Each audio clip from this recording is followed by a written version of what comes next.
Lydia caught up with her old classmate Hilda over lunch on a restaurant patio, an outing that caught the eye of passing men. During their meal, Lydia apologized for being out of touch, explaining that grad school and her recent marriage had kept her really busy. She was nearly finished with her degree and mentioned that she was looking forward to a brief break before starting her job search. Hilda inquired about Lydia's married life, expressing a bit of envy over her stable relationship with Adam. Lydia admitted that while Adam was great, his focus on building his business left little time or money for fun. Hilda reassured her that his hard work was for their future and acknowledged the financial strain of paying for grad school. Lydia, feeling the lack of social excitement, confided that she missed going out and having fun, unlike her classmates who enjoyed parties and bars. Hilda, sensing more, asked if there was someone else catching Lydia's interest. Lydia revealed her attraction to a first-year student named Carl, who often complimented her looks and academic performance, blushing as she admitted it. Hilda tilted her head. "I don't think Adam would be happy to hear about that. It's just harmless flirting. It doesn't mean anything. But you're right. Adam is pretty old-fashioned about these things. That's why I'm not going to tell him." She shifted in her chair. "I can't help but remember how fun it was before I got married. I miss dating different guys and going out." "You need to be careful, girlfriend. You've got a great husband and you don't want to risk losing him. Adam would never tolerate you messing around, and if it ever happened, I'm sure there would be plenty of women eager to comfort him afterward." I know. Honestly, I want to be with him and start a family and all that. I just want to have a little fun before everything gets too serious." She lowered her voice and leaned in closer. "Remember the guy I told you about? He asked me to go to Florida with him for spring break. If I could do it without Adam finding out, I'd probably say yes." She leaned back and laughed dismissively. "But it's just a fantasy. It could never happen." Hilda sat back and looked at Lydia thoughtfully. After a moment, she nodded as if she'd made up her mind. "Don't be so sure. I know a way you could do it and get away with it." Lydia gasped, feeling a mix of disbelief and excitement. "You're joking. How? Are you sure you want to risk your marriage just for a week of fun? If I knew Adam would never find out, why not? But you're just teasing me, Hilda. There's no way I could pull something like that off." "There is, and it's actually pretty straightforward." Hilda started counting on her fingers. "First, create a new Gmail account with a fake name, like a good friend. Use this account to send Adam an anonymous email saying his wife is having an affair." "I'd tell him I'm having an affair? That's insane. Why would I do that?" Hilda went on calmly. "You'd say that Lydia is having an affair with someone Adam doesn't know and can't easily check out. What's the point of that? It would make him focus on the fake affair instead of your grad school guy. But it would make Adam suspicious of me." "Exactly. But when he can't find any evidence of the person you're supposedly having an affair with, he'll have to confront you and ask what's going on." "But I don't want him to be suspicious of me." "No, you don't. When he confronts you, act really upset about him not trusting you. Get so mad that you call a time out in your marriage. Doesn't your mom live in Florida?" Lydia was surprised by the sudden change. Yes, why?" "Great. While you're angry, tell Adam you're going to Florida for spring break to stay with your mom and figure things out. While he's here trying to find the mystery man, you'll be in Florida with Carl having your fling." "But how do I explain all this to my mom?" Hilda rolled her eyes. "You don't have to. Actually, you don't even need to see her while you're there. But what if Adam calls her? Tell him not to. Say you need a complete break from him to sort things out. He shouldn't contact you or your mom while you're gone. Warn him that if he tries, you might not come back at all." Lydia stared at her friend, thinking about the plan. Her face then brightened. "You know, Hilda, that could actually work. But what happens when I get back?" "That's easy. By then, Adam will be missing you a lot. Since he won't be able to find the mystery man, he'll think someone played a cruel joke on him. He'll feel really bad and beg you to forgive him for not trusting you. You'll forgive him and everything will be okay. You'll have had your fun, and you and Adam will be closer than ever." "What about the mystery man I'm supposedly having an affair with? Should I just make up a name?" "You could, but it would be better if it were a real person. Pick someone you definitely couldn't be having an affair with, like someone very old, lives far away, or is deceased. That way, if Adam tracks him down, you're still safe." "Hey, I think I know the perfect guy. There was this creepy professor from my first year of grad school. I think he left town because I never saw him again. How about that?" "Perfect." Lydia suddenly reached across the table and squeezed her friend's hand. "You're the best, Hilda. I'm so excited. I really think this will work." Then she hugged herself and shivered a bit. I can't wait to tell Carl. Meanwhile, Adam was in the office and asked the foreman, "Have we heard anything from the supplier regarding the parts we ordered?" Frustrated, Adam returned to his office and sank into his swivel chair, anxiously rubbing his forehead. If those parts don't arrive soon, we'll miss our deadline for delivering the prototypes. After the foreman left, Adam checked his email, hoping for good news, but instead found a message titled, "About your wife." Hesitant, he opened it. "I hate to be the one to tell you, but Lydia is having an affair with Professor Bellingham. Just thought you should know. A good friend." Adam searched the university's website and local institutions for Professor Bellingham, but found no one by that name. Frustrated, he turned to Google and found 5 names, but none were local. This is a scam, he thought, but doubt crept in. He thought, what if she really is having an affair? He hadn't noticed any signs, but he had been so busy with work, neglecting her. "I've been working almost 70 hours a week to get the business off the ground.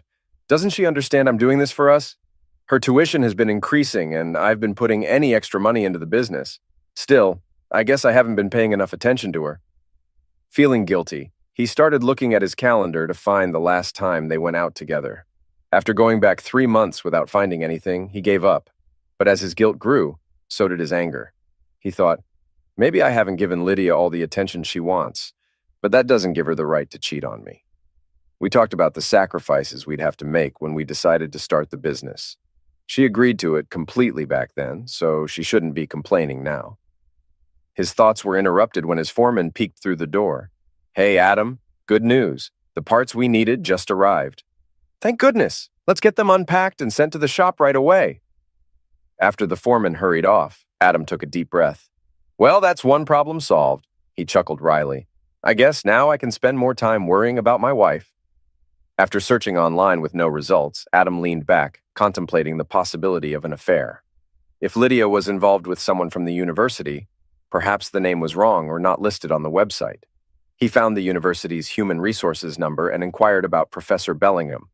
The secretary checked and confirmed that there was no Professor Bellingham at the business school or any other department. When Adam asked if the professor could have been on staff previously, the secretary informed him that she could only confirm current faculty due to university policy. Frustrated, Adam called the dean of the business school but got nowhere, learning nothing new from the administrative assistant. Adam's head was pounding. "I need a strong drink," he exclaimed after hanging up. But then he had an idea and picked up the phone again. "Hi, Hilda. It's Adam.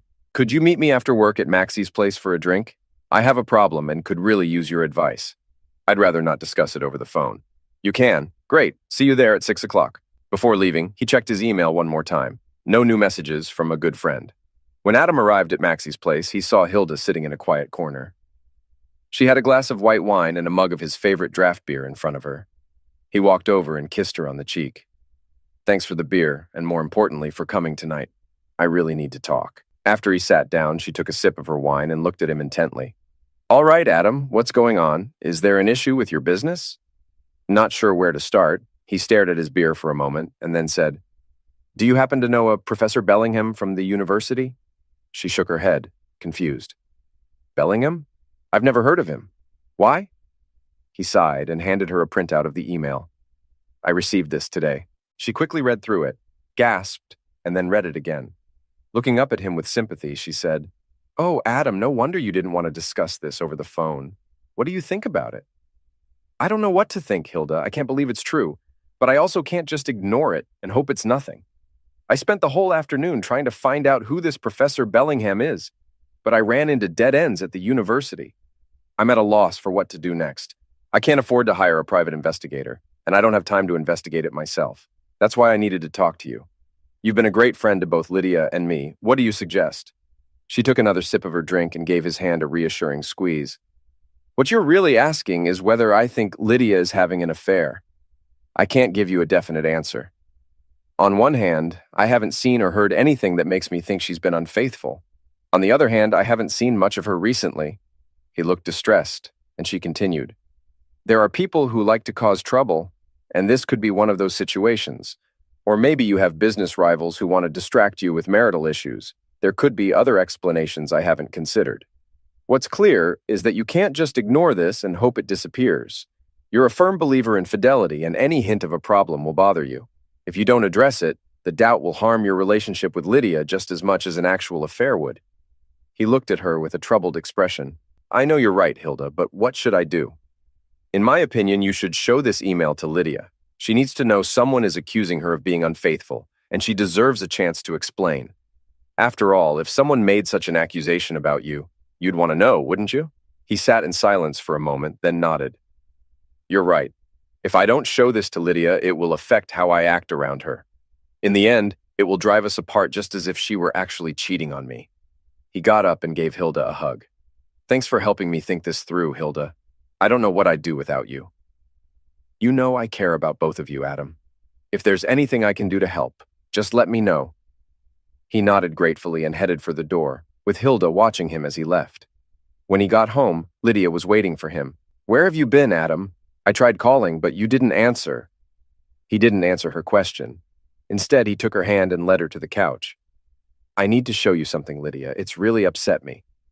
She sat down next to him, looking nervous. He handed her the printout. I got this in an email today. Can you tell me anything about it? She quickly read it, and then, to his shock, jumped up and started shouting.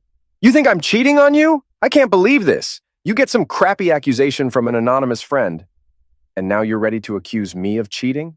No, honey, I wasn't accusing you of anything. If you weren't accusing me, why did you show me this horrible lie? She grabbed the printout, crumpled it, and threw it at him. This is like a knife to my heart. You trust some coward who won't even sign his name more than you trust me. She grabbed her purse and stormed to the front door. I can't even look at you right now. I'm going out and I don't know when I'll be back. She slammed the door as she left. Moments later, he heard the roar of her car's engine and the screech of her tires as she drove away. Oh, damn, I didn't expect that. I'm worse off now than before, he groaned, sinking back onto the couch and holding his head in his hands. As he sat there, Adam's first thoughts were defensive. Why did she react so strongly? I didn't accuse her. I just showed her what someone else said. But he knew the answer before he finished the thought. If Lydia had handed him that note, he would have reacted the same way. But what was I supposed to do? Pretend everything is fine? Hilda was right. I couldn't just ignore the email. It wouldn't have been fair to either of us. Despite spending the rest of the evening replaying the situation in his mind, he was no closer to figuring out what to do.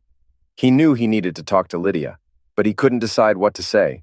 All he knew was that he wanted her to come home so he could try to make things right.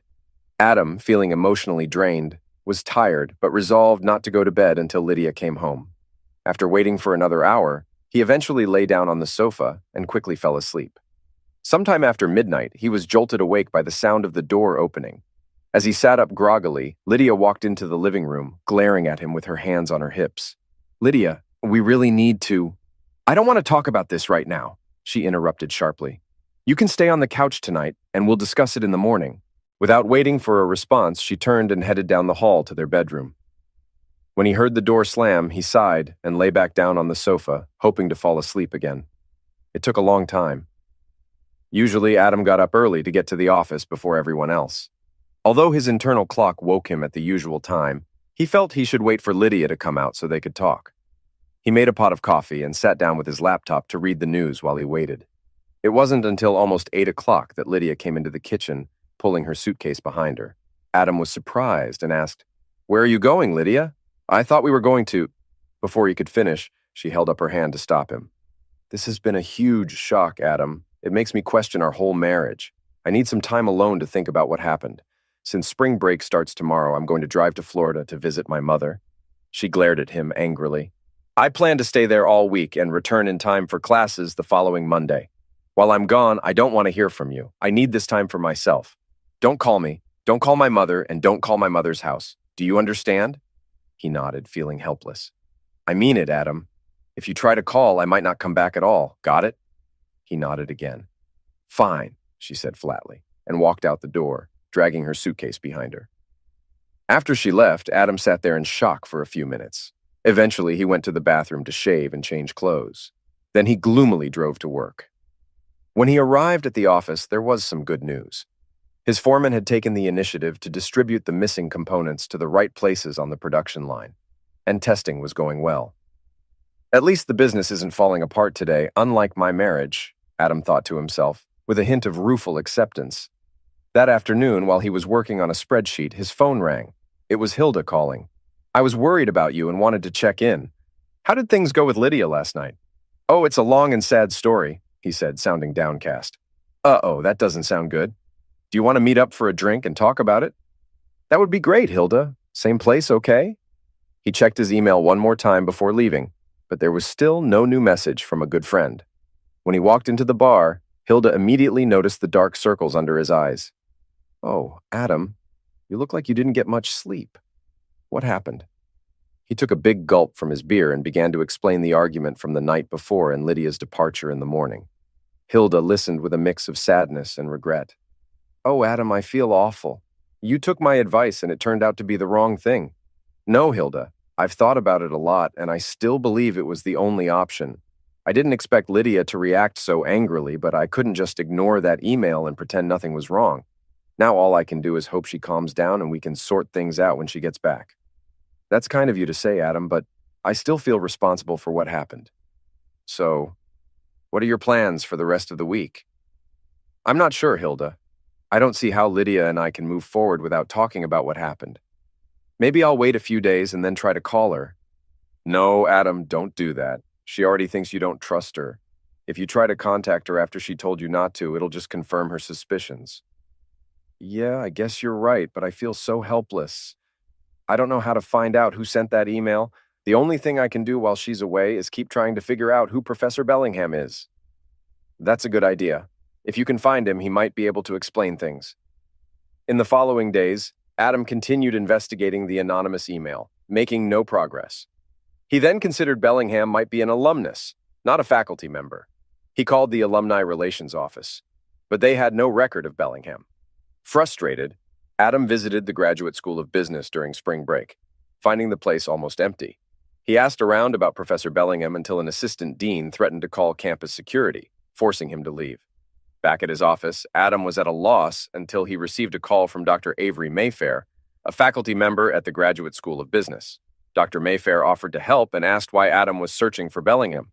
Adam, desperate, briefly explained his situation. Dr. Mayfair listened thoughtfully. "I understand now.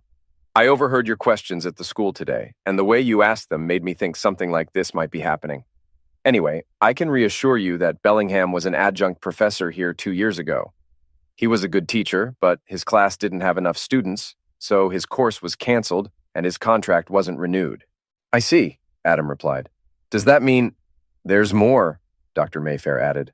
"I heard from Professor Bellingham at the start of this school year. He let me know that he had found a job at Black Hills State University in South Dakota." "He's in South Dakota?" Adam asked in surprise. "Yes," Dr. Mayfair confirmed. "Also, Bellingham mentioned in that letter that he recently married his longtime partner, Harold." "Harold?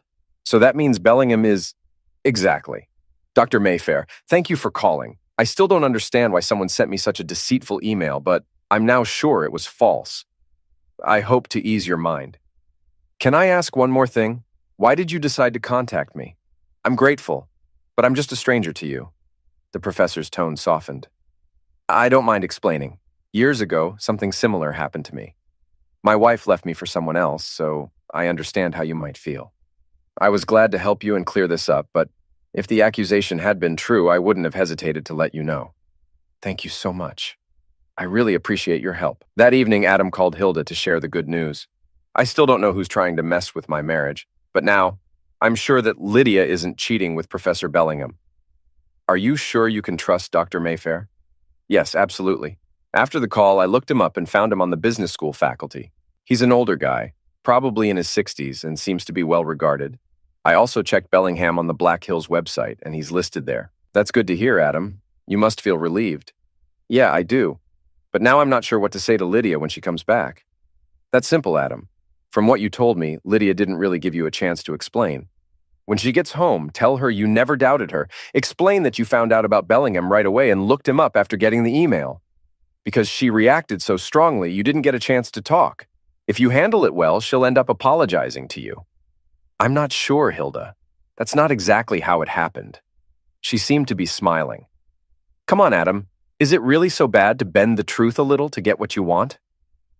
On Sunday, before Lydia came back to town, she surprised Hilda with a phone call.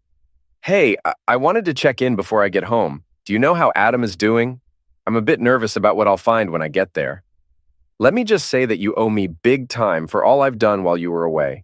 Thanks to a bit of help from me and some luck, you'll be able to return to your husband with your marriage in better shape than before. Hilda then described the week's events, including Adam's discovery about Bellingham. If you handle things right when you get home, you and Adam will both apologize to each other and everything will be back to normal. There was a brief silence. What if I don't want things to go back to normal? I don't get it, Lydia. What are you trying to say? I just had an amazing time this past week. Carl, the guy I've been seeing, is a lot of fun, Lydia said, her voice sounding a bit deeper. And he's an incredible lover. I haven't had that many peaks in years. I'm not ready for this to end. I want to keep seeing him until the semester finishes. You've got to help me, Hilda.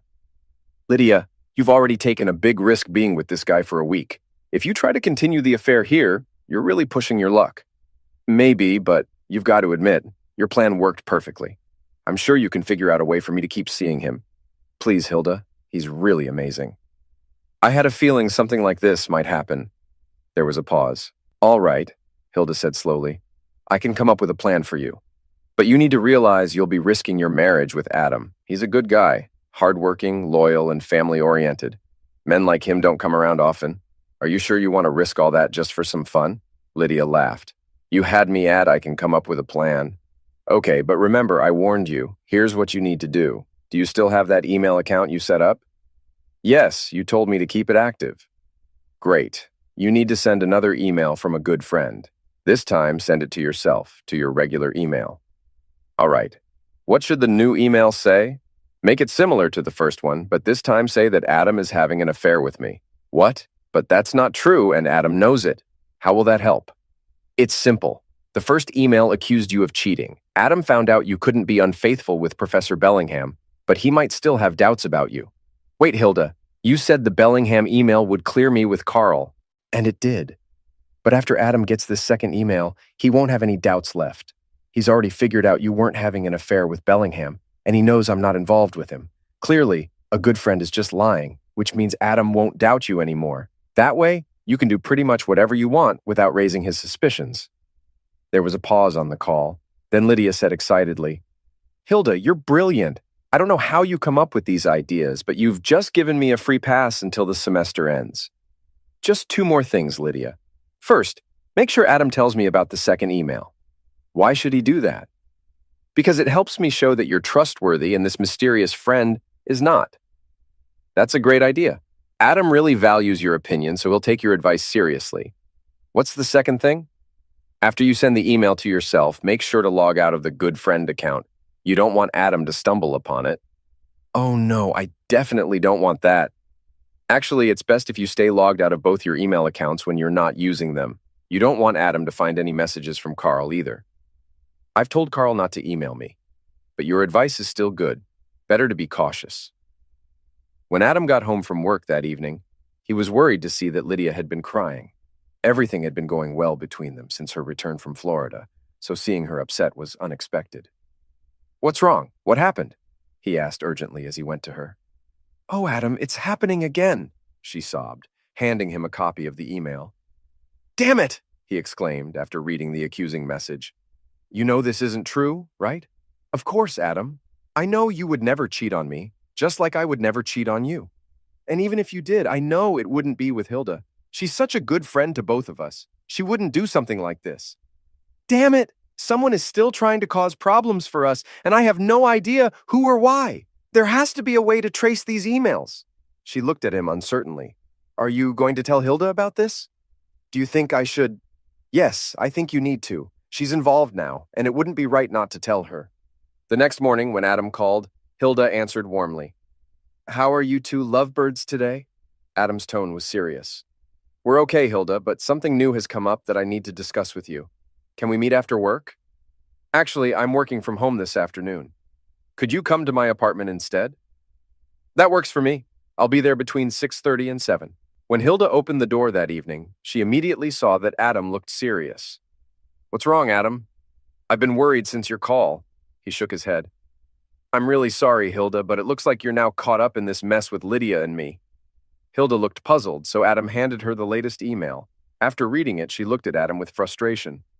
This is absurd. We're not having an affair. I would never do that to Lydia. I hope she knows that. She does, Adam said. In fact, she told me the same thing. Hilda shook her head in confusion. I'm glad she knows that. But what do you think is going on? I think someone is trying really hard to create problems between Lydia and me. First, it was the Professor Bellingham warning, and now this. The only thing I can think of is that I might have an enemy, possibly a business rival, but I have no idea who it could be. Since you're involved now, Lydia and I thought we should let you know. She nodded. I'm glad you told me, Adam. You're always so considerate, but I'm not sure what we can do about this unless the person behind it makes a mistake or does something obvious. I don't think involving the police would help. I agree, Hilda. It's really frustrating. I just want this whole mess to end and for whoever's behind it to stop bothering us. How's Lydia handling all this? She's pretty shaken up. When I got home, she was crying. I'm not surprised, especially after the trouble the first email caused. Listen, Adam, Lydia is probably very stressed right now. With everything going on and her being so close to graduation, she's likely feeling overwhelmed. You need to take extra care of her. Do you think we should block all emails from that account? That might not be a good idea. If more emails come in, you'd want to know about them. Yeah, you're right, but how do I keep Lydia safe? To start, if you get another email, don't tell her about it right away. Also, you should check her email on her laptop whenever you can. If she gets another email, you can forward it to yourself before she sees it. That way, you can handle it without worrying her. Yeah, that sounds like a good plan. He stood up. I'm really sorry you've had to deal with all this. If that's your way of apologizing, don't worry about it. I care about you a lot and want to help however I can. He smiled, feeling grateful. I should get home to check on Lydia. He started to leave, but turned back to give Hilda a hug and a kiss on the cheek. Thanks for being such a great friend. Your support means a lot to me. When Adam got home, he was happy to see that Lydia was in a much better mood. She was even more cheerful the next morning, getting up early to have breakfast with him. This is a nice surprise, Lydia. I don't usually get to see you before I head to work. I didn't want you to leave this morning without hearing, I love you, she said, giving him a kiss. Oh, and by the way, she added, I'm going to a lecture on campus tonight. A few of the girls and I are going to grab dinner afterwards, so I'll probably be home late. That's fine, Lydia. We have plenty of leftovers in the fridge, so I can eat here. Thanks, honey. I'll probably come home after my classes to drop off my stuff and change. If I don't see you then, have a good evening. Knowing that Lydia would be out, Adam stayed late at the office. Things were finally starting to improve with the business. A major potential client was really interested in the new product samples, and Adam hoped they might place a trial order. At least that's going well. Now, if I could just figure out who's messing with our emails. He was still thinking about the mysterious good friend when he got home. As he was heading towards the bedroom, he saw Lydia's laptop left on the table. Looks like she didn't need it for her lecture. Then he remembered Hilda's suggestion. I should check if she's still logged into her email. If she is, I need to see if she's received any new messages from that creep. The laptop powered up as he opened it. There wasn't an email page open, so he clicked on the Gmail link to check if she was logged in. A window appeared asking him to choose an account. He saw Lydia's email, but she had logged out, so he started to close Gmail. Before he could, he noticed another account listed below her regular email, and when he looked closer, he was stunned. The account name was A Good Friend. What the heck? He exclaimed, staring at the screen. He tried to open it, but Google asked for a password. Not knowing the password, he closed the tab and sat down, trying to process what he had just seen. How could she have an email account with that name? I know Gmail doesn't allow duplicate usernames. That means Lydia must be behind those emails. Why would she do that? Why would she send me an anonymous email accusing herself of cheating? It didn't take long for the answer to hit him. It must have been a diversion. She wanted me to waste my time chasing a gay professor in South Dakota because she's actually cheating with someone else. Then another thought struck him hard. Her trip to Florida. When I showed her the email, she acted so upset and said she needed to visit her mom and get away from me. Now I'm wondering if she even saw her mom. He quickly pulled out his phone and dialed his mother-in-law. After a bit of small talk, he asked, Lydia and I were thinking of visiting next month. Would that be too soon for you? Too soon? I haven't seen you both in ages. Please come whenever you can. He clenched his teeth in frustration. Great. We'll let you know when we have a firm date. After ending the call, he swore to himself, "Damn it, I wonder where Lydia really went, and more importantly, who she went with. Son of a witch." Then he remembered the latest email Lydia received. What was that about? Damn, it must have been another distraction to keep me from noticing what she's really up to. Like going out to lectures with her girlfriends. That sneaky, lying jerk. He started to wonder what she was wearing when she left for the evening. He rushed to their bedroom and began rummaging through Lydia's lingerie. It was hard for him to remember everything she had, and he almost gave up. But a sudden suspicion hit him, so he checked for one more item, her garter belt. It was missing. Frustrated, he also looked for the matching underwear set, but they were gone too. Out to dinner with her girlfriends, huh? He put everything back where it was, and then returned to the kitchen table to think. So you like tricks and lies? Well, I can play that game too. He was still furious when Lydia came home after midnight, but he pretended to be asleep as she quietly entered the bedroom. He had to restrain himself from getting up to confront her when he heard the shower running. Who knew attending a lecture could be so sweaty, he thought bitterly. The next morning, Adam got up early and left for work before Lydia was awake. He left a note by the coffee pot for her. "Hope you enjoyed the lecture last night. I had to go in early for a meeting and might be late tonight, so don't wait up for me." Adam had a busy day, but his meetings were not with clients or suppliers. At lunchtime, he did some shopping and then went home with his purchases to make a few preparations. He had 2 more appointments in the afternoon. After finishing, he went out for dinner and a movie to pass the time. When he got home, Lydia was already asleep, and he carefully climbed into bed without waking her. The next morning, Lydia was surprised to find Adam waiting for her. "I thought you'd be gone to work already," she said, gratefully taking the coffee he handed her. "I wanted to make sure I saw you before I fly to Detroit at noon. I'll be gone a couple of days, meeting with some potential clients." "This is new. You don't usually travel often. When do you think you'll be back?" "At the earliest, not until Friday evening, and if things go well, I might stay until Saturday morning. Will you be okay while I'm gone?" She flashed him a cheerful smile. "Don't worry about me. I'm sure I'll find something to do while you're away." "All right. Just make sure you stay away from our good friend while I'm gone." Her expression turned serious. "That's not funny, Adam." "Sorry, you're right. It's not funny." He waved goodbye, grabbed his suitcase, and headed to his car. As he drove away, he frowned. She didn't even notice I didn't say, "I love you." I bet she's already planning to see her lover again.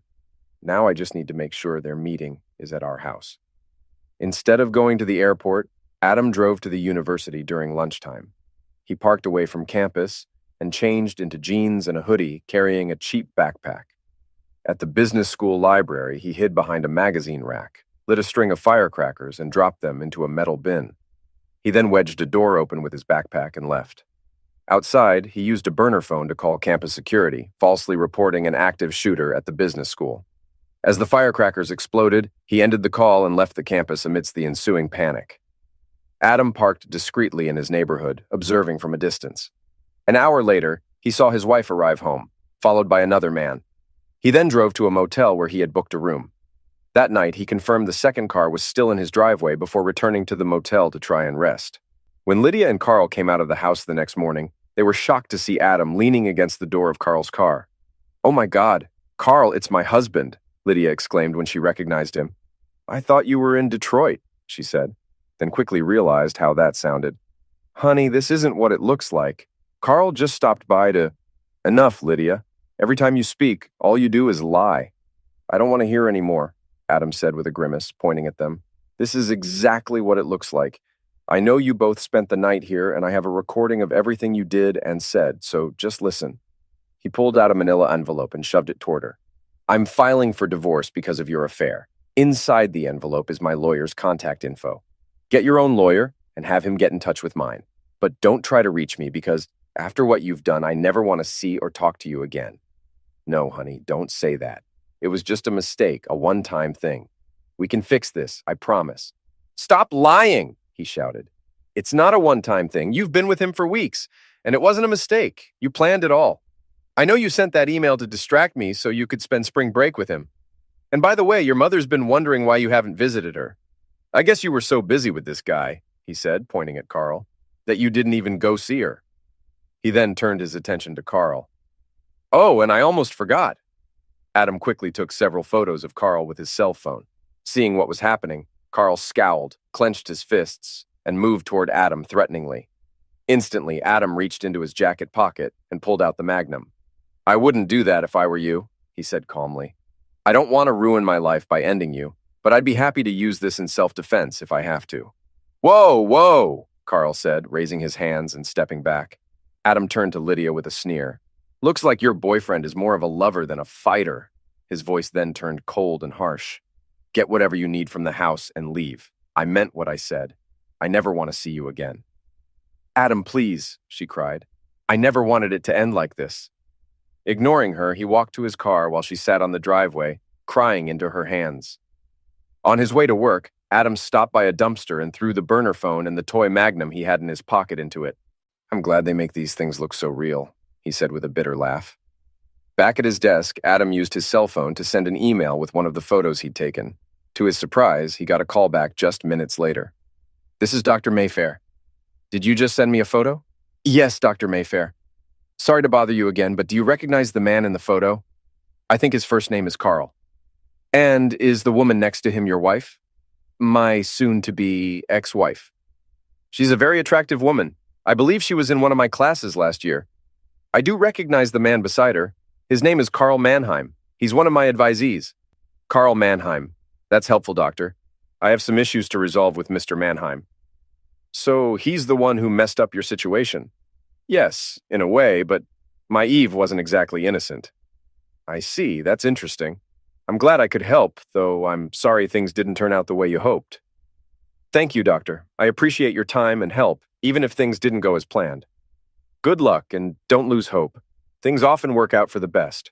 Trust me, I've been through it and come out okay." 2 months later, Adam sat in his lawyer's office, fuming. "Have you heard from Lydia's lawyer yet? What's the status of the divorce?" "Yes, I spoke with Hannah Montrose yesterday. She sent over Lydia's counterproposal today. The good news is that Lydia is no longer contesting the divorce. After Hannah heard the recordings you made at your home, she convinced Lydia not to risk having those played in court. The bad news is that now Lydia has accepted the end of the marriage, she's determined to get as much money from you as possible." "Damn! She lies and cheats on me, and now she expects me to pay her for the trouble. It's just not fair. So what does she want from me?" "Usually, I'd expect a request to divide all your assets. But here, there isn't much to split. You're renting your place, you don't have a retirement plan, and your savings are minimal. The only asset is your business, which is losing money. It seems she's betting on its failure, so she's only asking for alimony." "I'm really touched by her confidence in me," Adam said sarcastically. "How much alimony does she want?" "A lot more than we suggested." The lawyer handed Adam a document. Adam looked at it and was stunned. "This is outrageous. She knows I can't afford that. If I have to pay that much each month, I'll have to sell off my business to cover it." "Lydia isn't willing to negotiate, so that's what Hannah will be asking Judge Abernathy for. I'm not going to just hand over that much money without a fight. We'll have to see what happens in court." "Okay, Adam, I get your frustration.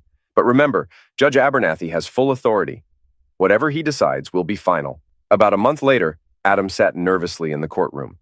After both lawyers presented their cases, Judge Abernathy had called for a break. "How do you think it's going?" Adam asked his lawyer quietly. "I'm not sure. It could go in either direction, or the judge might propose a compromise." Seconds later, they were instructed to stand as Judge Abernathy returned to the courtroom.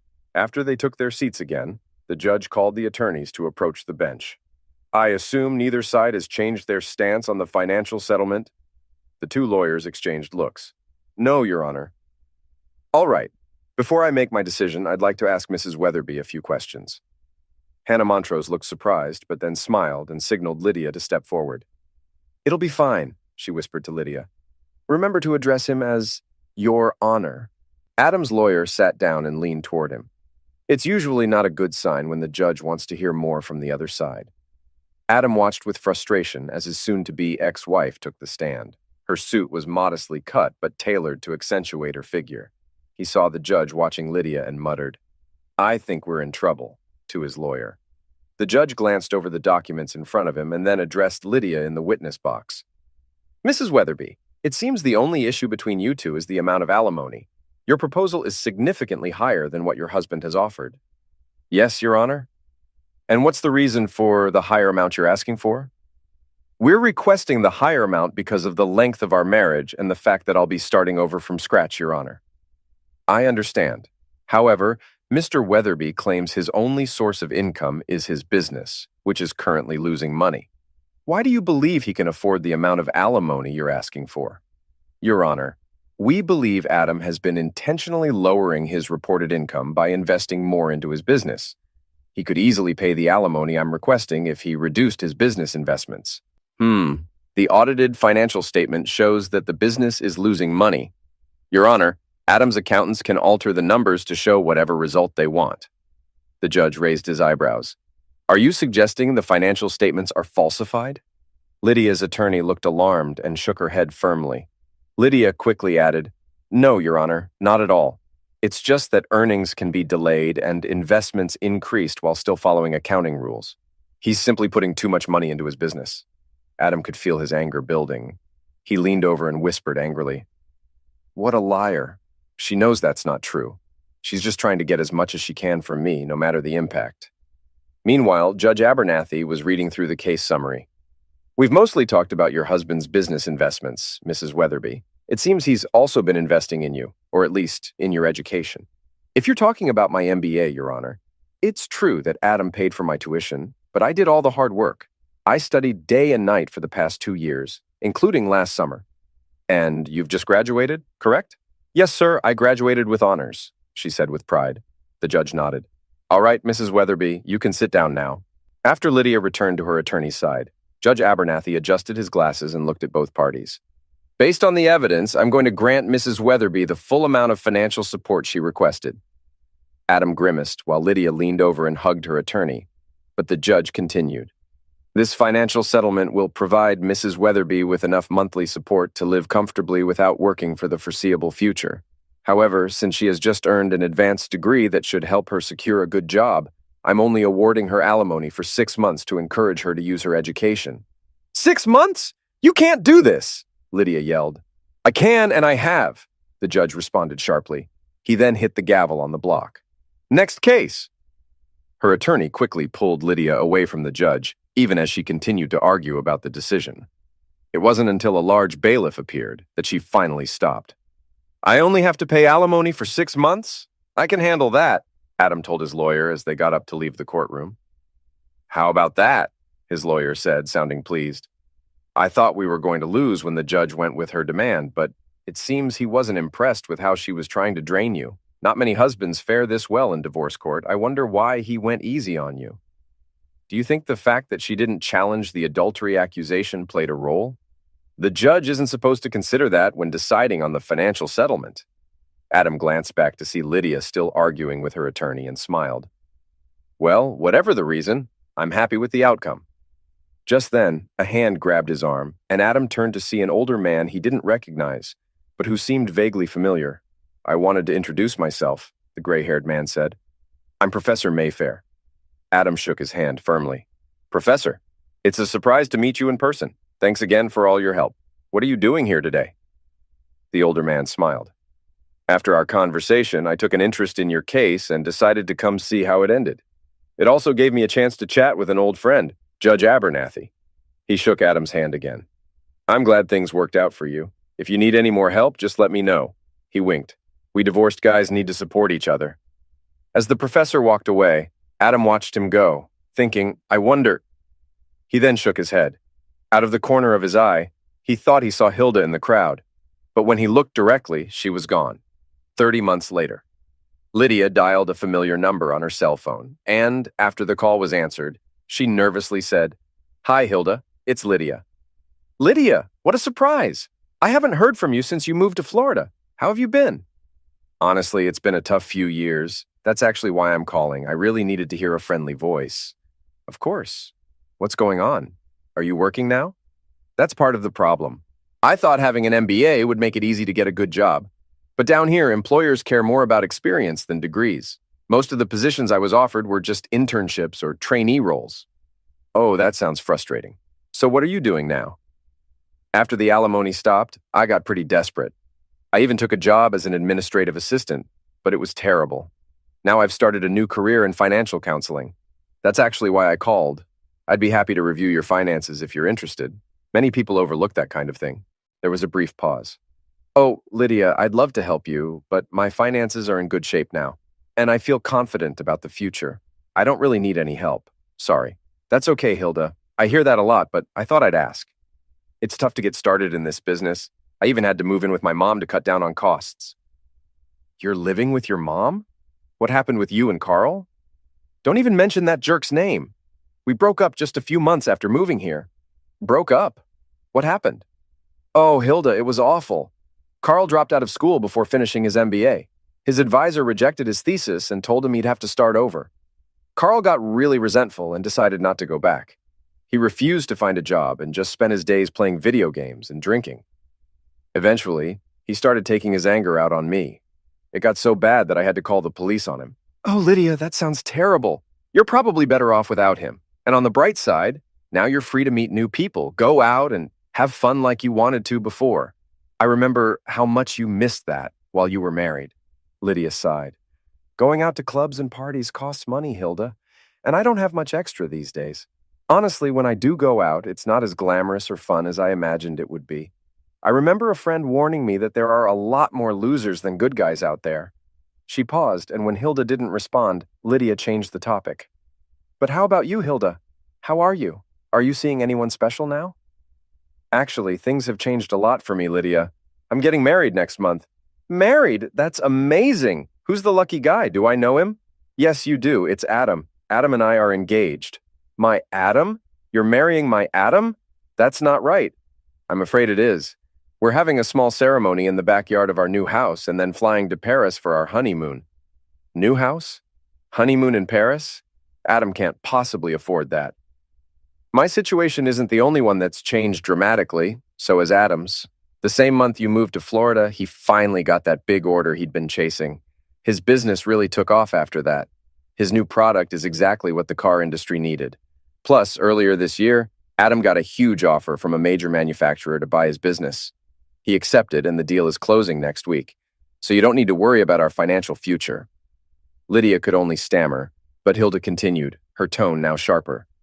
You know, Lydia, all of that could have been yours if you'd been happy with what you had.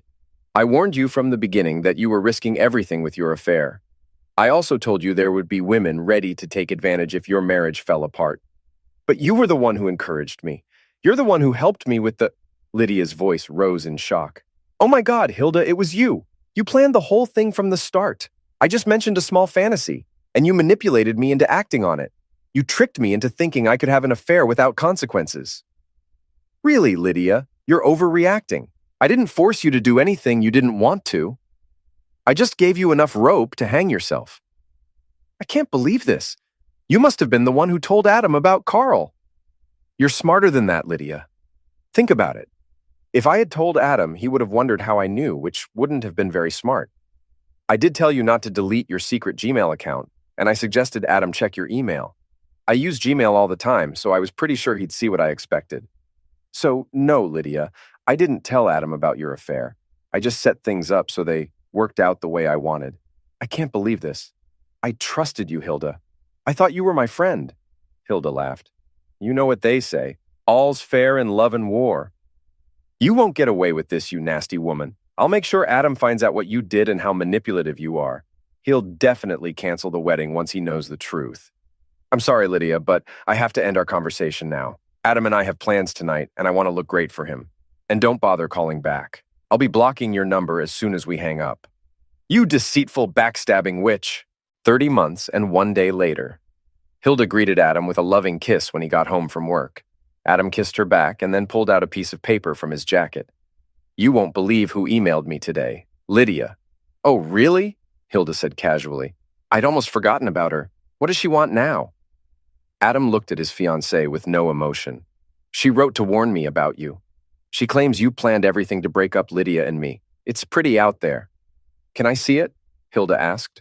He handed her the printout. She read it quickly, then handed it back with a smile. Poor Lydia. She might have made her jealous story seem a bit more believable if she'd done one more thing. He looked at her curiously. She winked at him. She should have signed it a good friend. It took him a few minutes to stop laughing.